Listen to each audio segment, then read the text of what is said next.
Hi everyone. Sorry I'm a bit late. How's everyone doing? Feel free to start asking questions.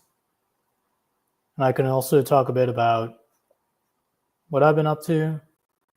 So I've mostly been doing outreach on my end, trying to find more opportunities for people within my newsletter. There are still a lot of people asking for opportunities versus the number of opportunities I've been able to find. And yeah, so if you are really in need of opportunities, I would suggest doing a lot more outreach on your end. And for me, I've been doing 100 to 200 messages every week to different event organizers, to organizations. And that's how I've been able to come across a couple of opportunities. But even then, they have to select you for those opportunities. It's more of I've gotten opportunities where people are interested in looking at some of your profiles, but even then, it's really up to them whether they want to select you for their events. But yeah, so I've just been doing a lot more outreach on my end, and that has resulted in some opportunities. A couple of people have told me they have been able to get some well-recognized opportunities and have been able to judge the work of industry professionals. So yeah, but feel free to start asking questions in the comments about anything to do with EB-1A profile building. I can also cover specific topics that some of you have.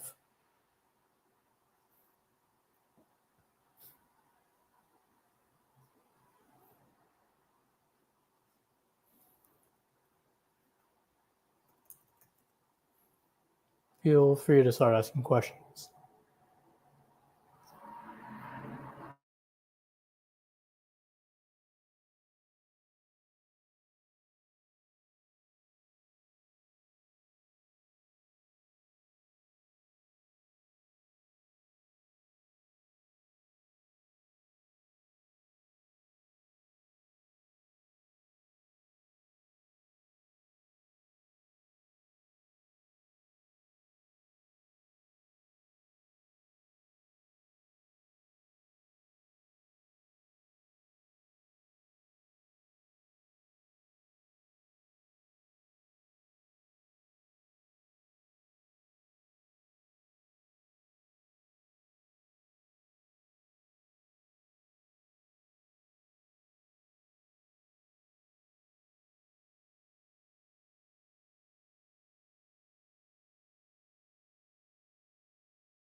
Anyone have questions?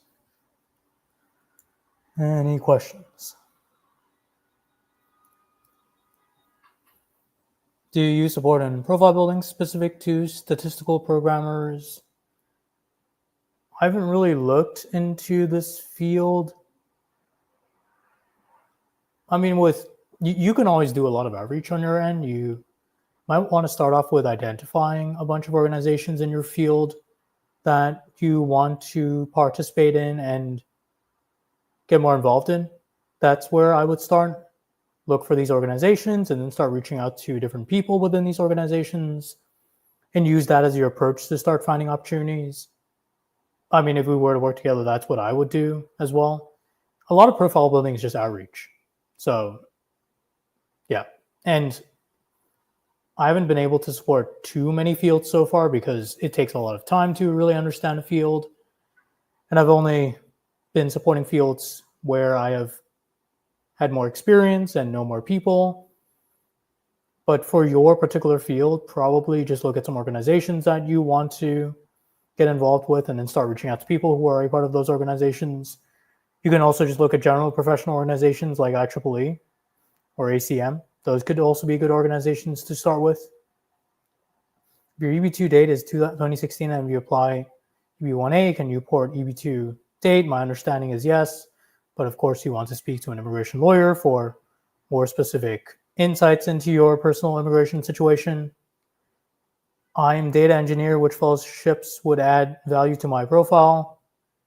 Hard to say. Generally speaking, BCS and IT are the ones I see There are probably other fellowships out there, but I don't think you should be thinking in terms of whether there are certain fellowships that will add to your profile or not. Think more about the kinds of membership positions you could take on that would help in showing how you've risen to the top of your field. A lot of people are just stuck to these checklists of activities. They think there are just certain activities that they have to get, or else they won't be able to build a strong profile. But that's not really how profile building works. Profile building is about building a strong argument for how you've risen to the top of your field. You can do that with BCS, and you can do that without BCS. For example, you can do that, and this applies to just any other opportunities out there. You can do that without a specific opportunity. It just comes down to what kinds of evidence you can show that support your argument that you've risen to the top of your field. So say you don't get a certain fellowship, but then you join a technical committee as part of an organization, and you do work that helps shape industry standards. That is something that can help with your EB-1A profile. It's not one of those opportunities that everyone is talking about, but it can still help. And that's the approach I would take. Try to find ways to share your expertise and then have these opportunities just slowly come to you versus being fixated on these 2 or 3 opportunities that everyone in your field is going for, because you think that getting that opportunity is automatically going to mean you have a strong argument for how you've risen to the top of your field. That's just an oversimplified way of profile building. The reality of profile building is it's about how you present your profile and show that you've risen to the top of your field, not how many activities that everyone says will work do you check off in your activities list. Well, I wasn't selected in the first H1B lottery since I won STEM LBT. I would still have 2 more chances left, 2 more chances. In the meantime, I'm considering preparing my profile for an EB-1A. How long does it typically take to build a strong profile for EB-1A? A little about me. I have a bachelor's degree in information technology, 3.5 years of total work experience, and I'm currently employed in the US.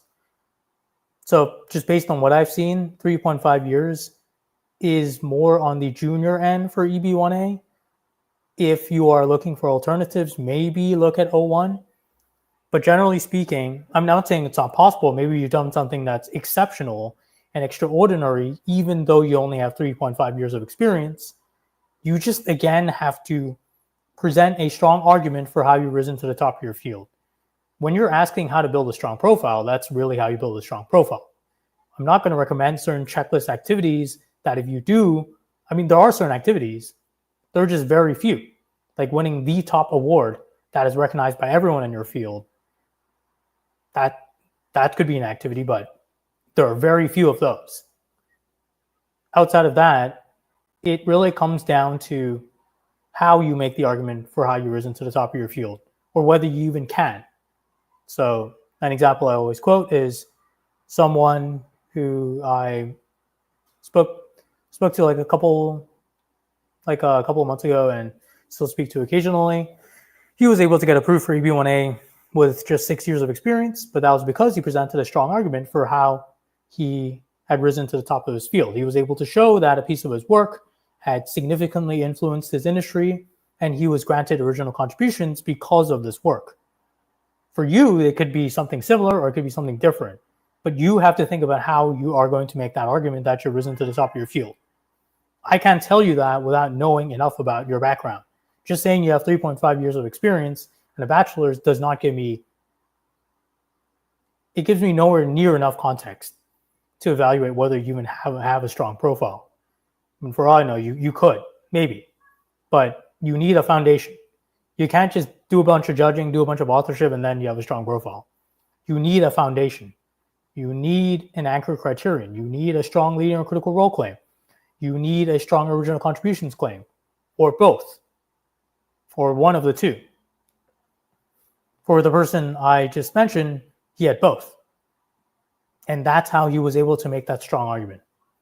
Do you suggest outreach to media organization writers to publish articles about you and your work? If you have time, yes, but just know that reporter outreach takes a long time. I think I've reached out to like 100 reporters, at least 50 to 100. and I've gotten like 5 to 10 replies. And even then, a lot of them aren't willing to cover some of the people I know. Reporters kind of have their own needs. It's just whether your needs correspond to, whether what you can give corresponds to what they need. But I generally do not suggest media coverage unless you have a really interesting angle that is something that the media already really wants to cover. If you don't have that, it's going to be difficult to claim media coverage. How should a beginner get started with the EB-1A process? Could you walk through initial checklist to follow? Depends on what you mean by beginner. If you are just starting with profile building and you are a junior professional, I wouldn't expect to have a strong profile in the next like 3 to 5 years, especially if you don't have a strong anchor criterion. I would get started by getting involved in professional organizations in your field. So that could be joining the local IEEE section, getting involved in local chapter events, starting to volunteer, and then slowly taking on leadership positions. Because right now, as a junior professional, just starting off, you can try to take care of judging and authorship and actually have the time to build up that record of doing judging activities that are high quality, doing authorship that is high quality. And then maybe after 5 to 6 years, where when you have a strong leader and critical role claim, you are actually in a position to apply, not you have a strong anchor criterion, but nothing else. Which is actually where a lot of senior professionals end up. They spend like their last 10, 15 years just doing their job and they have a strong leading or critical role. There's nothing wrong with that. It's just that they're not really prepared for judging and authorship. Those activities are just completely foreign. Whereas with you, as a junior professional, you can get started now. What kind of profile building do you recommend for final merits determination? Anything that shows that you have risen to the top of your field and it really comes down to the specific opportunity. I can't suggest specific opportunities for your specific field unless you give me your specific field and then I go and do some research and see what those potential opportunities are. And even then, that could just be a small subset of the many opportunities there are out there that can help you with final merits. But for example, let's say an AI. Joining an IEEE technical committee where you help shape AI policy standards with some of the very top AI professionals in your field. That can help with final merits because you are doing industry-wide impact style work with a bunch of very top professionals in your field. Both components of this activity can be used as evidence that you've risen to the top of your field. That is more useful to you, I think, than me saying this is exactly what you should be doing. Know how to evaluate opportunities, not how to follow checklists. You have to understand how activities are evaluated, how you can know what is potentially useful for your profile and what is just low quality evidence. Excuse me. But that's another problem I see all the time. People just don't know how to evaluate opportunities. So what ends up happening is they just do everything that everyone tells them to do, resulting in a mishmash of random activities that don't really help with your profile. That is something I see all the time and is increasingly common, I would say. I'm looking for reviewer opportunities. Can you please help with some of the resources?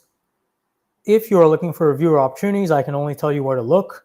And where you want to look is in professional organizations that do a lot of publishing and a lot of conferences. So that could be IEEE societies that are related to your field. That could be reaching out to a bunch of peer reviewers in your field, reaching out to a bunch of authors in your field who may be in touch with peer reviewers. Send 100 to 200 messages a week to these people, and then eventually you'll start meeting people who could get you access to some of these opportunities, assuming you have the right expertise. How do you prove that we're at the top of our field? What parameters will define for the officer to approve the case? That is not as clear-cut as people think it is. I would take the approach of, I would look for an archetype in your field. Who is someone you think is really at the top of your field? And then see what they are involved in and see if you can get involved in those activities or those types of activities. That's really all that matters. Because you don't know how an officer is going to evaluate your profile. So just keep doing activities where you can contribute through your expertise and also, in your view, show that you are risen to the top of your field. Because being a senior professional in your field, you probably have an understanding of who is at the top of your field or who could make an argument that they are at the top of your field. So look at the kinds of activities they are doing and then start doing activities that help show that you have that level of expertise. I don't think there's strict parameters. It's more about how strong of an argument you want to present that is understandable to someone who has never worked in your field. To what extent do podcast interviews influence in final merits? Depends on how well known the podcast is. His podcasts are generally hard to argue, but if it's an extremely popular podcast with a huge viewership, especially from some of the very top professionals in your field, it could help as evidence that you have risen to the top of your field. You would again have to explain how it should be considered evidence. That's the key part, how it should be considered evidence. Because everyone seems to think that there's some sort of like checklist of activities, some magical list of activities you can just do. And then you have a strong profile in your field. When it's more about explaining to the officer how this should be considered as an activity that indicates that you're risen to the top of your field. So it's more on the basis of how strong of an argument you present, not so much whether something is externally and objectively effective for your profile or not. There's no magical list of activities that officers refer to and say, oh, this person checked this activity, therefore they must be at the top of this specific field. You have to explain how the activity actually shows that.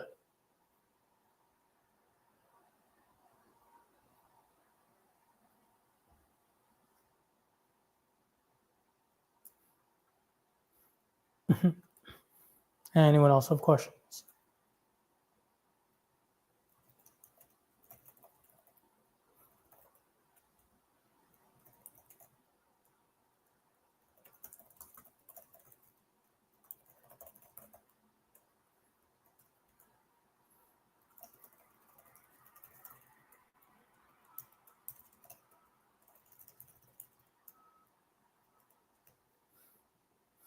Anyone have questions?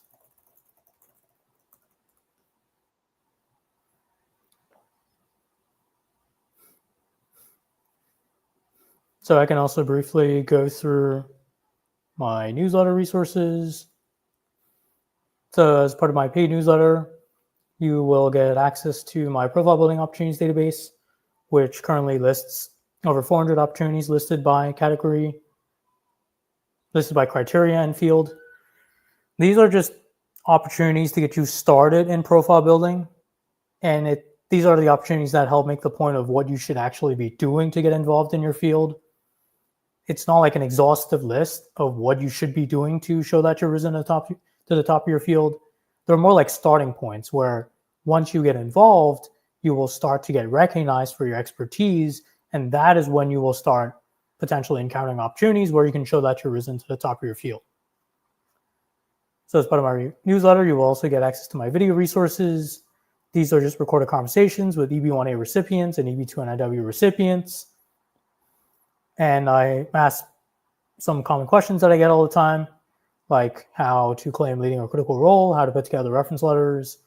I've also started uploading these recordings of workshops I've been doing. So one I recently did was with the chair of the IEEE Central Texas section, where he was able to cover more about how to get involved in IEEE. I'll be doing another workshop with an IEEE Computer Society Executive Committee member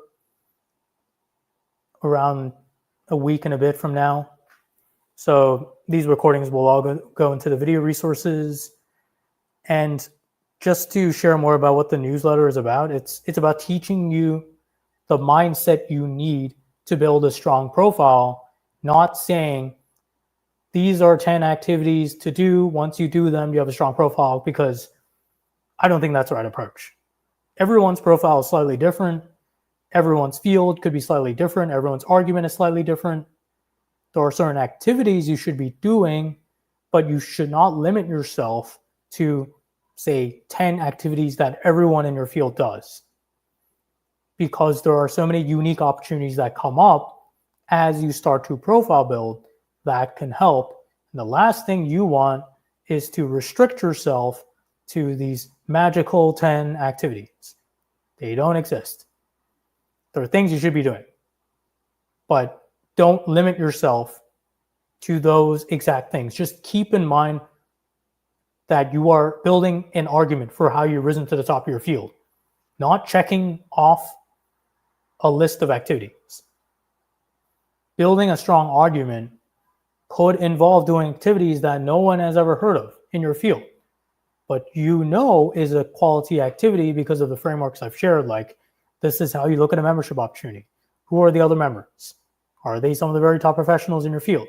Are you doing work as a member that will impact the field as a whole or contribute to the field as a whole? Are you also undergoing like a very selective process to become a member? How do you know that? Like, that will result in opportunities that are not very typical, not the IETs and the BCSs, but can still help with your profile. You're better off understanding how to profile build in a way that gets you these activities coming your way, rather than me prescribing a checklist, because that's not how it works. There's no checklist, there's no prescription. They're just things you should be doing, which is outreach.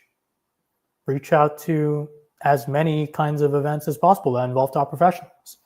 That's a good rule of thumb to start with. How does IEEE senior membership role play? It helps with getting leadership roles within IEEE.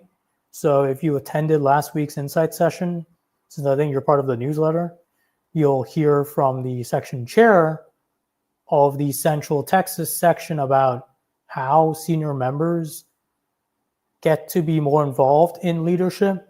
Once they become senior members, they start to get considered for, say, secretary positions or treasurer positions, and then they slowly work their way up to vice chair or even chair.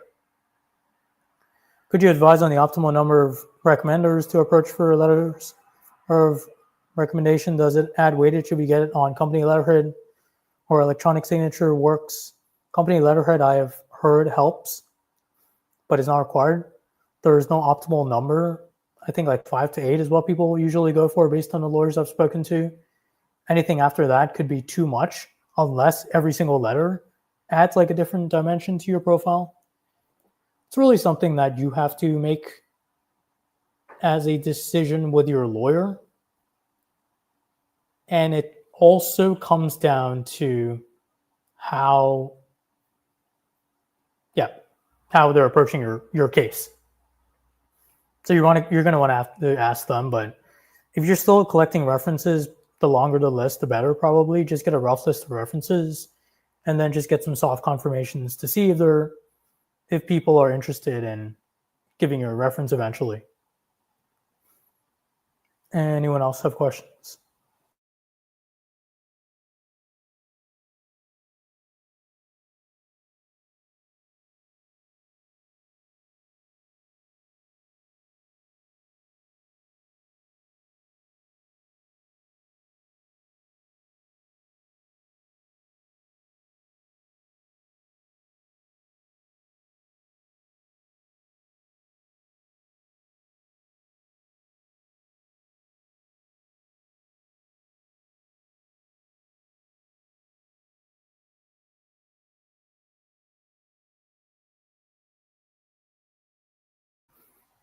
Anyone have questions?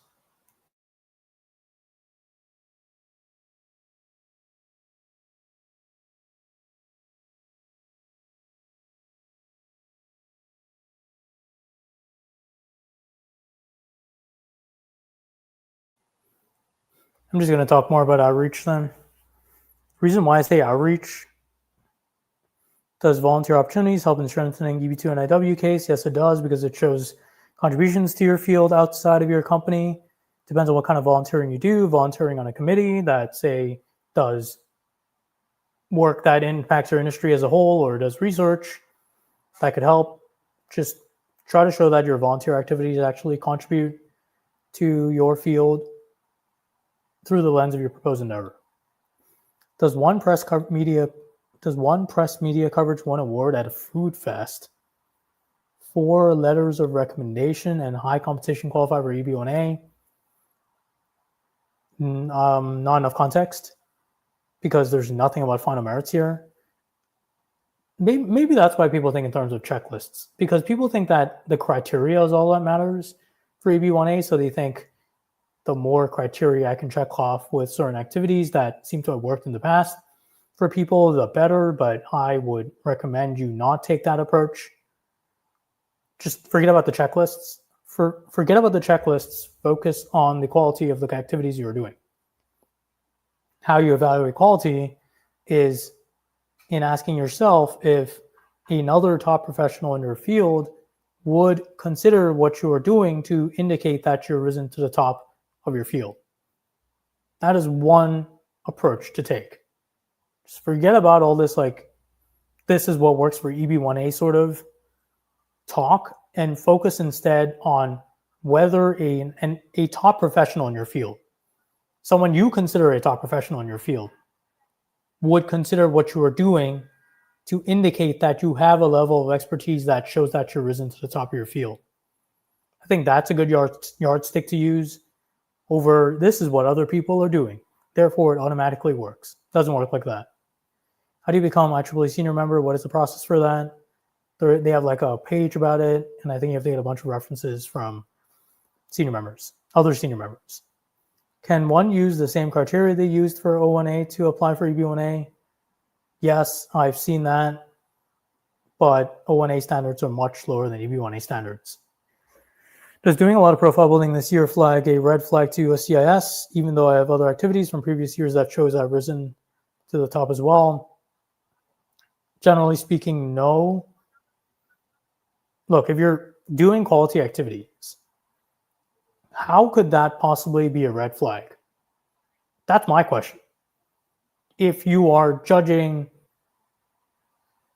I don't know, like software engineering, you're judging hackathons that are for top industry professionals for a specific skill set.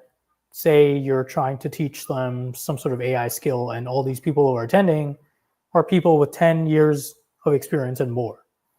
And you are reviewing the work at the end of this workshop. And then you're also, I don't know, like maybe judging like demo days for some very top startup companies. Like, what is a lot?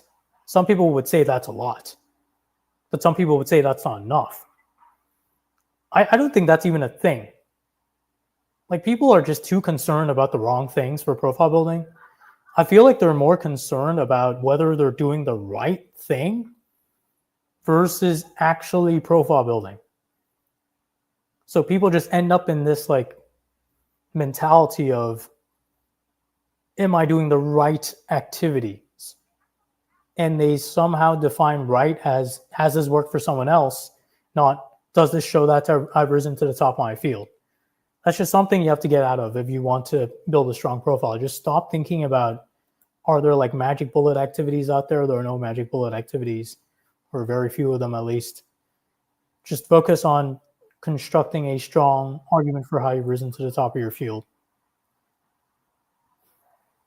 All right, I'll take one more question. Anyone have questions?